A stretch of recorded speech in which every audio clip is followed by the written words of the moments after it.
Penyanyi dangdut Nayunda Nabila Nizrinah mengaku pernah diberikan sebuah cincin oleh mantan Menteri Pertanian, Mentan, Syahrul Yassin Limpo, SYL. Hal ini terungkap ketika Jaksa Penuntut Umum, JPU, Komisi Pemberantasan Korupsi, KPK, mencecar Nayunda soal pemberian barang oleh SYL. Nayunda dihadirkan Jaksa KPK sebagai saksi kasus dugaan pemerasan dan gratifikasi yang menjerat ex-mentan itu. Ada dikasih cincin enggak? Tanya jaksa dalam sidang di Pengadilan Tindak Pidana Korupsi, Tipikor, pada Pengadilan Negeri, PN, Jakarta Pusat, Rabu, 29 Mei 2024. Enggak ada Pak, jawab Nayunda. Serius, timpal jaksa. Serius Pak, kata Nayunda. Lantaran Nayunda mengaku tidak diberi cincin, Jaksa KPK pun membongkar percakapan dalam ponsel SYL dengan seseorang yang diberi nama Mrs. Bali. Dalam pesan singkat di aplikasi WhatsApp, WA, itu, SYL menanyakan perihal pemberian cincin kepada Mrs. Bali.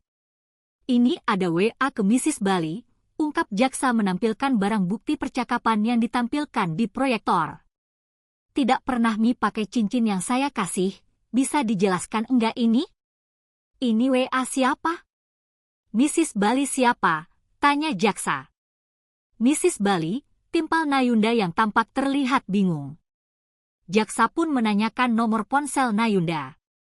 Nomor yang disebut oleh sang biduan pun sama seperti nomor Mrs. Bali di ponsel SYL. Ini 08, betul kan? Tanya jaksa yang diakui Nayunda dengan kepala mengangguk. Ini kita ambil dari WA-nya Pak Syahrul Yassin Limpo ya. Nah di sini di catatannya Anda pernah foto kemudian ditanyain sama Pak SYL. Pernah enggak pakai cincin yang saya kasih?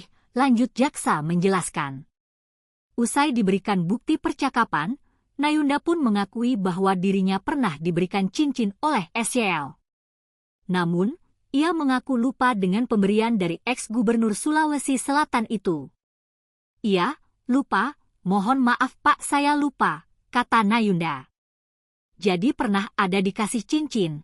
Tanya jaksa memastikan. Pernah, jawab Nayunda. Download Tribun X sekarang, menghadirkan lokal menjadi Indonesia.